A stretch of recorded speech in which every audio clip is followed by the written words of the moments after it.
Les miracles n'auront pas suffi ce soir, Stéphane. On a vu un immense Elvis Merzlikins du côté de Einstein, mais à la fin, c'est Zurich qui gagne. Ouais, mais c'est pour ça qu'on s'est rendu aussi loin dans le match, à la fin de la première période de prolongation, grâce à Merzlikins. Parce qu'au niveau des chiffres, au niveau de la domination territoriale, il n'y avait pas photo, à part au premier tir. Mais oui, mais c'est Zurich qui fait donc la bonne opération ce soir, vous l'avez compris, qui refait une nouvelle fois le break, qui mène désormais 3-1. Plus qu'un petit succès après cette victoire 3-2, après prolongation, un petit succès. Et c'est Zurich qui décrochera finalement le Graal, grâce peut-être notamment à ce point et surtout à ce but d'un certain Balkisberger en prolongation.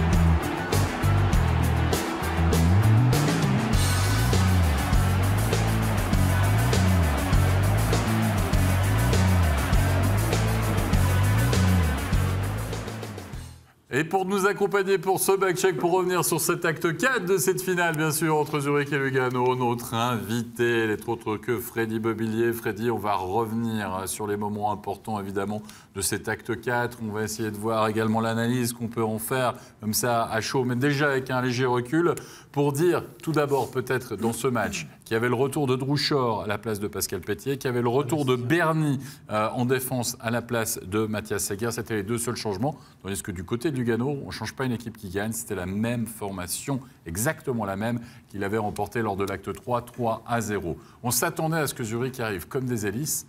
Ça a été le cas.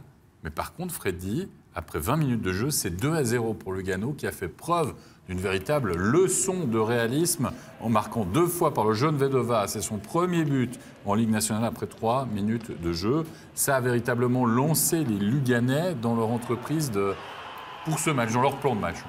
Bon, disons que ça a mis un sacré coup de frein aux Zurichois, en tout cas, parce qu'effectivement, les 3 premières minutes de jeu étaient nettement à l'avantage de Zurich. Ils ont empoigné ce match de manière assez décidée et assez puissante.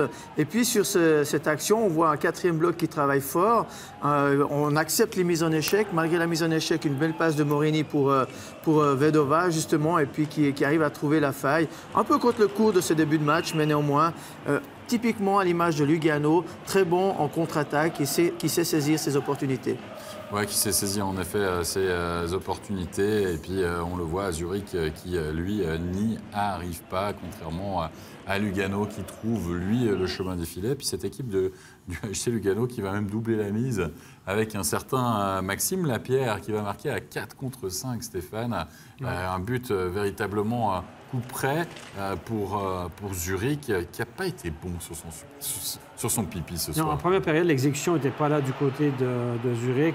Lugano, notamment sur le powerplay, a mis beaucoup de pression aux Zurichois. On a provoqué des erreurs, et ça, c'en est une qu'on va provoquer. Parce que cette séquence-là, si on remonte 15 secondes avant, on est dans la zone, on met beaucoup de pression. Zurich perd la rondelle. Maxime Lapierre se lance en attaque, bon joueur 1 contre 1, transporte la rondelle. Lui, Lajunen crée le danger. Et c'est à la suite de ce danger-là qu'on a fait des erreurs. On était tout perturbé. Et puis Guéring a joué très mollement sur Lapierre. Lapierre en a profité. Statistique des tirs après le premier tiers, 13, 6, 2 buts en 6 tirs. C'est quasiment presque le maximum. C'est un bon taux de réussite. C'est pas mal, oui, c'est pas mal. Mais 2-0, bon, Freddy, évidemment, avec le recul, c'est peut-être plus simple. Le score était vraiment si trompeur que ça? Disons que Lugano a quand même joué de manière très, très disciplinée, très correcte défensivement, très regroupée autour de Merzlikins. Ils n'ont pas donné beaucoup d'espace. Il y a eu beaucoup d'engagement physique. Ils ont donné beaucoup de difficultés à l'armada offensive de Zurich. Lugano ne s'est jamais laissé déborder et était vraiment tout à fait dans son match, un peu dans la continuité du match de lundi soir finalement. 2-0 donc, après ces 20 premières minutes de jeu. Il y a quelque chose quand même ce soir. Messieurs, Lugano mène au score de 0. D'accord, c'est du côté de Zurich. mais va encaisser 2 fois 2 buts en tout début de période aussi. On va le voir là, avec la réduction du score signé Drew Shore, 2-1, un but... Là, ça, c'est un mauvais but parce que ça, c'est un mauvais jeu de Roy. On a 30 secondes de jouer en début de deuxième période. On est en fin de présence. Il se présente à la ligne rouge. Il n'a qu'à mettre le puck au fond. Au lieu de ça, il laisse une passe en transversale. 10 joueurs étaient partis pour changer. Contre-attaque. Ça, c'est un cadeau. Roy a joué un bon match encore ce soir dans l'ensemble. Il a joué d'excellents playoffs, mais sur ce coup-là, il a vraiment fait un cadeau à l'adversaire. Et Batlisberger a intercepté un puck au vol. Drew Shore se présente en zone d'attaque avec le Suédois et puis il y a une déviation. Regardez, Merzlikins, il va pour un tir en haut, il se fait battre par une déviation malheureuse d'un défenseur. Mais là, on a fait un cadeau à Zurich en ce début de deuxième période. Oui, cadeau à Zurich, en effet, en début de deuxième période. Zurich qui va dominer véritablement toute cette période-là. Oui. Dominer, certes, mais Lugano se crée de très grosses possibilités. On va en voir 2, avec tout d'abord Roman Engi. On a pas mal parlé de son geste, finalement, Freddy. Alors moi, je sais que tu étais un défenseur, puis un attaquant, mais il faut avoir un certain culot pour le réaliser, ça c'est sûr, mais je suis pas sûr que l'entraîneur apprécie. Au-delà du culot, je pense que c'est tellement approximatif, la possibilité de réussir un tel geste avec une telle intensité, avec une telle importance dans ce match, dans cette série. Et puis, on le fait à l'entraînement. À l'entraînement, ça peut fonctionner, mais pas en match, en quatrième match de finale. Et puis, on a vu aussi l'occasion de Bertaggia, qui nous a habitués à beaucoup plus de précision dans ses lancers. Donc Lugano qui arrive quand même, effectivement, on voit ici, bon travail, Bertaggia qui est à 2-3 mètres face à Fueller et qui manque la cible. Ce que je veux dire par là, en vous montrant aussi remontrant finalement ces deux grosses occasions, c'est que Lugano, à ce moment-là, peut-être le 3-1, ça casse quand même. Ah, c'est sûr. Ça casse Zurich à ce moment-là du match. Et c'est clair, s'il y a le 3-1, tout à coup, Zurich a senti que le vent a tourné en sa faveur, est revenu avec en Lyon au début du deuxième tiers, c'est le cas de le dire. Et là, Lugano, sur cette séquence-là, entre autres, aurait pu faire très mal à Zurich et reprendre 2 buts d'écart, ce qui n'est pas arrivé. Et la suite?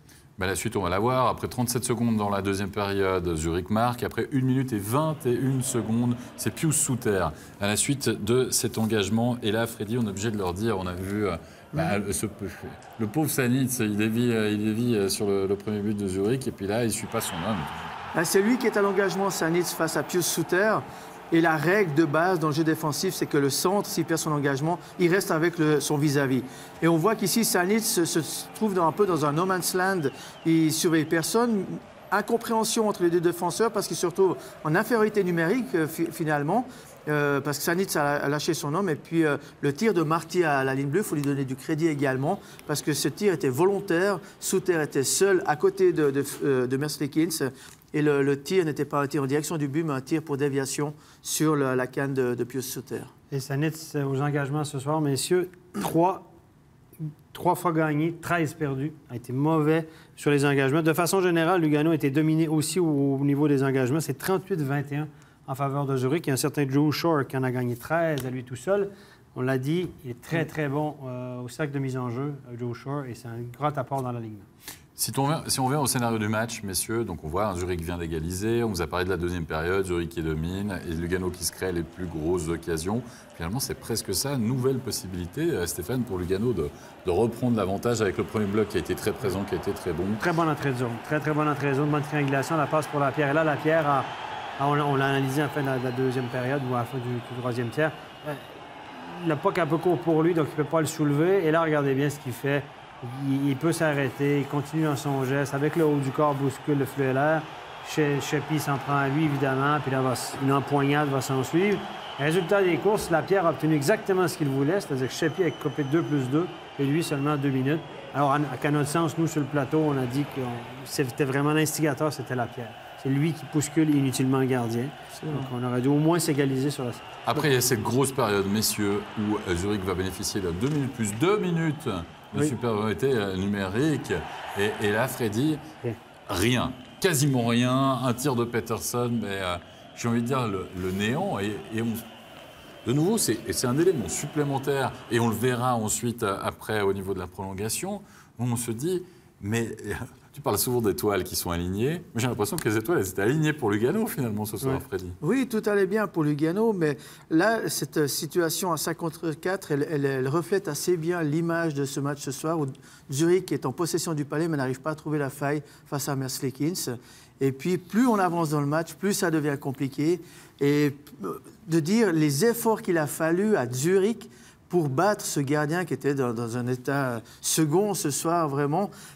Lugano a bien tenu. On dit souvent le roseau plie mais ne rompt pas. Finalement, Lugano va rompre, mais pendant le temps réglementaire, vraiment, le roseau a plié sous toutes ses formes.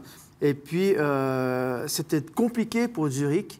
C'est pas faute d'avoir essayé, mais c'est frustrant et ça coûte de l'énergie et de la précision. Et il a fallu toute l'abnégation de Zurich pour ne pas baisser les bras presque à ce moment-là. Dommage pour Lugano qu'ils n'aient pas su saisir leur chance à ce moment-là. Parce que c'est vrai, dans ces prolongations, là, on atteint le paroxysme quand même de la frustration pour Zurich. On va être honnête. Regardez, on va voir les moments forts. C'est bien sûr le big save, tout d'abord, hein, de la part de Merzlikins. Ça, c'est vraiment un arrêt de classe mondiale. Ça, c'est l'arrêt de l'année. Regardez, comme Christo le disait, il y a un déplacement gauche-droite. Ensuite, une immense poussée avec la jambe droite, déplacement droite-gauche. Et le jeune joueur de Zurich l'a regardé. Il n'a pas qu'il trouve le gant, mais Merzlikins a fait telle une pieuvre, quasiment le grand écart, est déporté vers l'avant, réussit malgré tout ça à étirer le gant au maximum. Fabuleux. Ouais, fabuleux. Écoutez, c'est à revoir sans retenue. Là, il fait un peu penser à l'homme caoutchouc des 4 fantastiques. Un peu. Il est capable d'élargir les bras, les jambes. Il prend une place énorme dans son but. Et puis on est à la 64e minute de jeu, hein, messieurs, hein, quand même. Hein. Pour un gardien qui a dû faire face dans le temps réglementaire, il était déjà à 42 shoots. Donc je veux dire, il n'a pas chômé hein, quand même. Non. 42 shoots, un peu la moyenne à la mine, enfin à la grosse minute, on va dire. Allez, on va arriver vers ce qu'on pensait une nouvelle fois être un tournant de cette rencontre. C'est le penalty qu'on va accorder à Pettersson, parce que ça s'enchaîne hein, du côté de Zurich. Pettersson très remuant dans ce match, qui a une énorme possibilité. Il est stoppé irrégulièrement par Ulmer et Korpikowski qui va continuer l'action. Là, j'ai envie de dire Ulmer, bon, voilà, il fait faute, mais en même temps, quelque chose d'autre à faire. Non, écoutez, il s'énerve, ouais. C'est une faute de dernier recours. Faute de dernier recours, là. Et puis là, c'est vraiment par derrière, possession de la rondelle. Regardez, il va lui bloquer les mains. Regardez, il va aller vraiment le ceinturer à la hauteur des mains. Penalty indiscutable. Pénalty indiscutable, mais attention, temps mort, tentative de temps mort prise par Hans Kosman. Et cette tentative de temps mort, Stéphane, finalement, elle a avorté. On lui a refusé son temps mort. Oui, je pense que c'est une bonne décision. C'est ce qu'on appelle ça, c'est une interprétation des règles. Ça se retrouve dans le livre des cas, casebook en anglais. Et là, il est à bout de souffle. Hans Kosman essaie de gagner du temps. Il dit, je vais demander un temps mort pour le reposer. Je n'avais pas pris mon temps mort. Je vais vérifier l'information. C'est comme quelque chose de particulier, mais je pense que les arbitres ont refusé avec raison ce temps mort. Je pense qu'à ce moment-là, après le pénalty, là, tu aurais pu prendre ton temps mort, mais pas avant. Pas entre la décision et le tir de pénalty. Je pense qu'on n'a pas le droit de prendre de temps mort, mais je vais vérifier pour vous. Samedi, je reviens avec la réponse pour lui. Merci. On commence l'émission samedi avec ça. Le case. Je préviens, on veut... Et ça devient une anecdote parce qu'il n'a pas marqué. Donc, c'est pas grave. On ne sait pas ce qui peut arriver pour la suite. On veut savoir, nos téléspectateurs veulent savoir exactement pourquoi ce temps mort a été refusé. Allez, c'est parti pour le penalty. On va le voir. Et là, c'est Pettersson qui fait tout juste, qui bat Merzlikins. Mais pas le poteau, Freddy, en effet, de Merzlikins. Oui, on lui en veut à Pettersson de ne pas avoir encore marqué dans cette finale. En tout cas, ce n'est pas faute d'essayer. Là, il fait tout juste sur le penalty. Il arrive à embarquer Merzlikins. Fin de tir ici, il tire le puck sur son back-end. Merzlikins est battu, mais il a un allié inconditionnel qui est son poteau. Et là, Merzlikins, encore une fois, il a de la chance, certes, mais la chance, ça se provoque. Et à ce moment de la partie, il la méritait, cette chance-là. Mais sa réaction était telle... après une victoire, je crois que c'est... en tout cas, sur ce penalty, ils n'ont pas perdu, Lugano. Donc, il a maintenu son équipe dedans jusqu'au bout. Allez, on va voir tout de suite le game winning goal, celui qui va évidemment en faire mal, et le plaisir d'une équipe et la douleur de l'autre. On veut bien sûr parler de cette réussite signée Baltisberger, bien sûr, sur cette erreur de Sanguinetti. Je voulais rappeler ou revoir finalement cette erreur. Freddy, il nous en a parlé, Stéphane, si vous étiez avec nous pendant la soirée. Sanguinetti, il a plusieurs en plus possibilités. Il n'a pas de pression, là. Il a fait déjà un premier geste risqué en cherchant à dribbler Sheppy, qui a fait un gros travail de forechecking. Ici, cette feinte-là, elle est déjà inutile. Sheppy revient, il peut utiliser son défenseur en haut de l'écran, enfin sur la gauche de l'écran, pour une passe simple et puis ressortir de l'autre côté de la zone. Il a voulu forcer l'offensive. Il a fait une passe à 50-50. Si ça passe, c'est un héros, puis on peut partir à l'offensive. Mais là, il se retrouve un petit peu dans l'autre cas de figure où il aurait plutôt tendance à être un 0 en l'occurrence. Et puis, il a de quoi s'en vouloir, Sanguinetti. Oui, en effet, il a joué, bien sûr, Don Skosman, après ce succès des ZSC Lions. Justement, réaction à chaud après cette victoire. On va retrouver Bruno Curchod, tout simplement, qui a tendu son micro à un certain Samuel Guerra. On l'écoute. Samuel Guerra, c'est toute une victoire pour Zurich. Vous êtes revenu, vous étiez mené 2-0 et vous gagnez encore en prolongation, 3-1 dans la série. Là, c'était vraiment une victoire très, très importante. Très important aussi parce qu'on a montré qu'on a beaucoup de caractère. Et c'est bon, maintenant demain on a un peu de temps pour reprendre l'énergie et après on doit continuer à travailler comme ça. Comment est-ce que vous expliquez le revirement dans le match? Lugano menait 2-0, semblait bien tenir cette rencontre et puis vous avez réussi à renverser le cours des événements. Ouais, non, je dirais qu'on a commencé vraiment mal. Le premier tiers, c'était pas bon, on n'a pas fait ça qu'est-ce qu'on a voulu. C'est pour ça qu'après, en deuxième tiers, on a commencé à jouer comme on s'est joué et après, on a gagné. On dit toujours que la dernière victoire, c'est la plus difficile, mais celle-là, ce sera la plus belle. Ouais, t'as raison. Merci. Merci. Ciao. Il va encore falloir le composter, son billet pour le titre, parce que c'est pas encore totalement joué, bien sûr. Alors du côté de Zurich, eh bien, on a fait très fort, on a peut-être fait en effet le plus dur ce soir, tandis que du côté de Lugano, c'est forcément la soupe à la grimace après cette défaite. On va écouter tout de suite la réaction d'un certain Maxime Lapierre. Maxime Lapierre, défaite pour le HC Lugano. Bon, c'est vraiment un match qui pouvait tourner d'un côté comme de l'autre. Ouais, je crois que ça a été un bon match. On n'a pas à avoir la tête basse ici. On a joué un gros match et puis c'est comme ça les playoffs. Des fois, tu dois rattraper l'autre équipe dans la ronde. C'est 3-1. C'est à nous d'aller se concentrer sur gagner le match à Lugano. Un mot sur vous. On parle souvent de vous comme un provocateur, mais sur un match comme ce soir, on voit à quel point vous savez bien gérer les émotions et rester calme en toutes circonstances. Quel est votre secret à ce niveau-là? Le rôle de provocateur, je crois que ça a été créé par les médias. C'est pas toujours comme ça. Je crois qu'on fait souvent un gros plat quand je fais un petit quelque chose. Des fois, ça a l'air pire que c'est. J'ai confiance en moi. J'ai joué longtemps à NHL. Je suis capable de contrôler mes émotions. Et comment est-ce que vous faites? Je crois que le but, c'est de gagner. Quand ton focus, c'est de gagner le match. Donc, il n'y a rien d'autre qui est important. Merci. Et oui, évidemment, du côté de Lugano, on n'a plus le choix. Désormais, il va falloir, bien sûr, marquer ce fameux point. Ça, c'était pour cette soirée en ce qui concerne la National League, bien sûr. Prochain acte, on vous en parlera, ça sera samedi. Mais maintenant, on va offrir une page NHL, puisque vous le savez, outre-Atlantique, on dispute également des playoffs absolument passionnants. On connaît même des qualifiés, Stéphane. Oui, si on est proche de l'épilogue ici de la fin de la saison, en Amérique, on n'est que dans les huitièmes de finale. La finale est prévue pour début juin. Vous vous rendez compte, on ne commence que le marathon des playoffs. On va faire le tableau récapitulatif des résultats jusqu'à maintenant. Nashville, l'équipe de nos trois Suisses, mène 2-1 dans la série. Ont perdu le premier match au Colorado à Denver. Joueront cette nuit. Winnipeg mène 3-1 à Minnesota. Avait perdu le premier match à Minnesota. A gagné le deuxième match par blanchissage. Rien que ça. Et Vegas est qualifié, oui, 4-0 contre Los Angeles. 4 matchs par un peu plus petite marge, un seul but d'écart, 2 blanchissages, 1-0. Sur les 4 matchs, le total des points, c'est 7-3. Vous avez bien entendu, 4 matchs, 7 buts marqués, 3 encaissés. Donc, très petit score, mais beaucoup de mises en échec. Vegas qui continue sur son rêve. Du côté de la Californie, les Sharks mènent 3-0 contre les Ducks, 8-1, la dernière victoire des Sharks à la patinoire des Ducks à Anaheim. Donc, les Ducks, ce n'est pas encore fini, mais presque. Dans l'Est, New Jersey a gagné son premier match, retour à domicile, a gagné son premier match 5-2, 2 buts dans la cage vide. Donc, ça a été plus difficile que le score ne laisse paraître. Boston, après s'être reposé facilement à la maison, a perdu le match à Toronto. Austin Matthews a été impérial, on va le voir après. Les Capitals de Washington ont finalement gagné un match, ont vaincu en prolongation l'équipe de Columbus, 3 matchs en prolongation. Donc, les Capitals qui se frottent un excellent gardien du côté de Columbus, Bobrovsky, et les Penguins de Pittsburgh mènent 2-1, 4e match ce soir. Merci Stéphane, on va voir tout ça bien sûr en images si vous le voulez bien. Et tu en as parlé, Auston Matthews, un joueur bien sûr qu'on connaît bien en Suisse, qui avait porté le maillot des ZDC Lions et qui a connu tout un match en marquant bien sûr un but. Toronto qui revient, Stéphane, face à cette équipe de Boston. Ouais, à domicile devant les partisans, Auston Matthews qui a donné le ton. Ça c'est le but gagnant, 3-2, on a marqué dernier but dans la cage vide d'Auston Matthews, qu'on connaît bien ici. On a dit New Jersey s'est imposé à la maison, ça c'est le troisième but, le 3-2, c'est le but gagnant finalement. Taylor Hall, que vous voyez, le numéro 9, 1 but, 2 assists, 3 points dans la victoire de son équipe, un grand leader.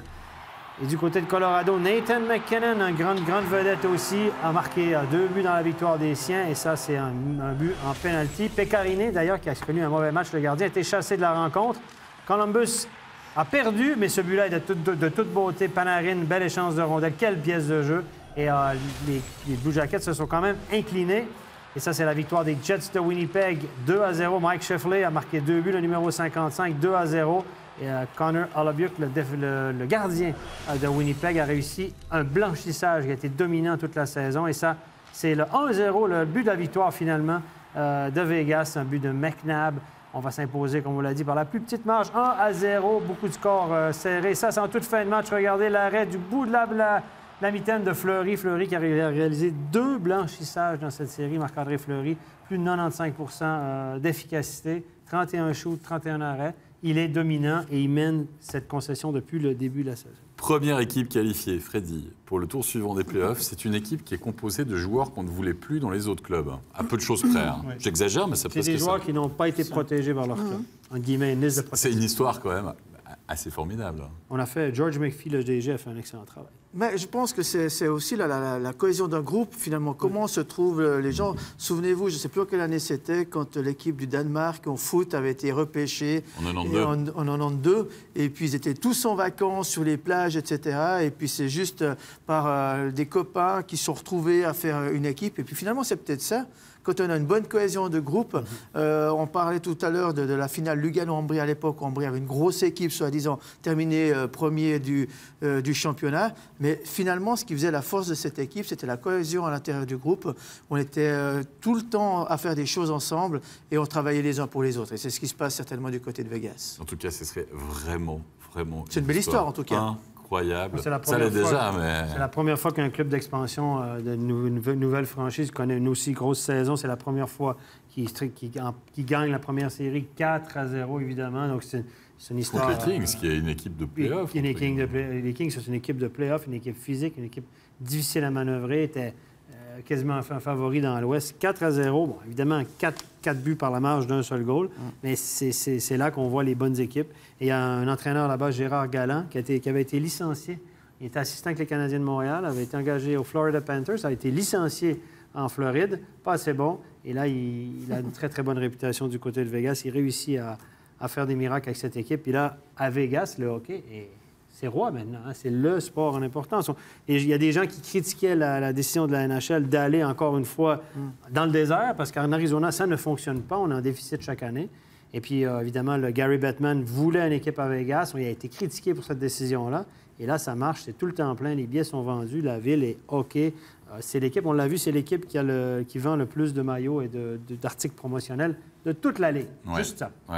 C'est une fantastique story, comme on dit, outre-Atlantique. Voilà, on arrive à la fin de cette émission. Tu parlais de la différence de but, d'un but à chaque fois. Je vous rappelle quand même que dans notre finale à nous, notre série finale, c'est aussi tout le temps jouer un but. Il n'y a que l'acte 3 où il y a eu 3-0 pour Lugano, mais sinon, c'est joué quand même que d'un petit but. On arrive à la fin, je l'ai dit, de cette émission. Merci beaucoup, Freddy Bobillier. Merci, Stéphane. On se retrouvera bien sûr sans faute, vous l'avez compris, samedi du côté de la Rezega pour l'acte 5, avec peut-être la désignation donc, du vainqueur de cette saison. On n'en est pas encore là. Merci à toute l'équipe technique. Très bonne fin de soirée. Bonne nuit à tous et à samedi. Bye bye.